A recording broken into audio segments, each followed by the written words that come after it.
ഒരാളുടെ വാഗ്ദാനം വിശ്വസിച്ച് ഞങ്ങൾ ദേ ഇവിടെ കാത്തിരിക്കാൻ തുടങ്ങിയിട്ട് മണിക്കൂർ 2 ഉച്ചയ്ക്ക് 2 മണിയായി. വിശന്നങ്ങ് കുടല് കരിയാൻ തുടങ്ങി. കാത്തിരുന്നത് വേറെ ആരില്ല, ദേ ഈ കുണുങ്ങി നിൽക്കുന്നതിൻ്റെ കെട്ടിയവനെ തന്നെ. ഇനിയും ഞങ്ങളിങ്ങനെ വിശന്നിരിക്കുകയാണെന്നുണ്ടെങ്കിൽ ഞങ്ങൾ വല്ല മടലും വെട്ടി എറിയും എന്നുള്ള പേടി കാരണം പുള്ളിക്കാരൻ പിന്നെ കാറും എടുത്ത് ഞങ്ങളെ ഒരു സ്ഥലം വരെ കൊണ്ടുപോവാണ്.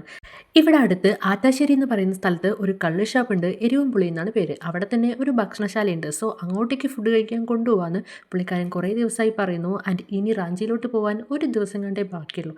എന്നാൽ പിന്നെ ഇന്ന് നമുക്ക് എല്ലാവർക്കും കൂടെ അവിടെ പോയി കഴിക്കാമെന്ന് പറഞ്ഞ് അവൻ്റെ ഐഡിയയിലാണ് ഞങ്ങളിത് ഇവിടെ എത്തിയത്. നോക്കുമ്പോൾ നല്ല ആംബിയൻസ് ആണ്. ഞാനും എൻ്റെ അനിയത്തിയും ചേച്ചിയുടെ മോളും ചേച്ചിയും പിന്നെ അച്ഛനും കൂട്ടിന് വന്നിട്ടുണ്ടായിരുന്നു.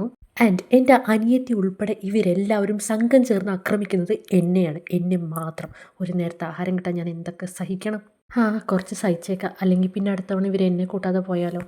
അങ്ങനെ ഞങ്ങൾ ഓർഡർ ചെയ്ത സാധനങ്ങൾ എത്താൻ ഒരു 3 മണിയൊക്കെ ആയതുകൊണ്ട് തന്നെ ചോറും മറ്റ് സാധനങ്ങളും കഴിഞ്ഞിട്ടുണ്ടായിരുന്നു. വെറും പൊറോട്ട മാത്രമേ ബാക്കി ഉണ്ടായിരുന്നുള്ളൂ. പക്ഷേ കറികളൊക്കെ ഉണ്ടായിരുന്നു. സോ ഞങ്ങൾ ഓർഡർ ചെയ്തിട്ടുണ്ടായിരുന്നത് നല്ല കൂന്തൽ ഫ്രൈ, പിന്നെ നല്ല ഒന്നാന്തരം ബീഫ് റോസ്റ്റും.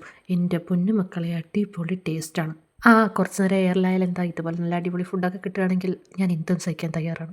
ഇതൊന്നും പോരാഞ്ഞത് ഇപ്പം ചൂടോടെ കോരിയെടുത്ത നല്ലൊരു ചില്ലി ചിക്കനും ഓർഡർ ചെയ്തു. ആൻഡ് ഇതെല്ലാം കഴിച്ച് വയറും നിറഞ്ഞു, മനസ്സും നിറഞ്ഞു. അപ്പോൾ അത്രയുള്ളൂ നമ്മുടെ ഇന്നത്തെ ഒരു വീഡിയോ. ബാക്കി വിശേഷങ്ങളായി നാളെ കാണാം. Till then bye.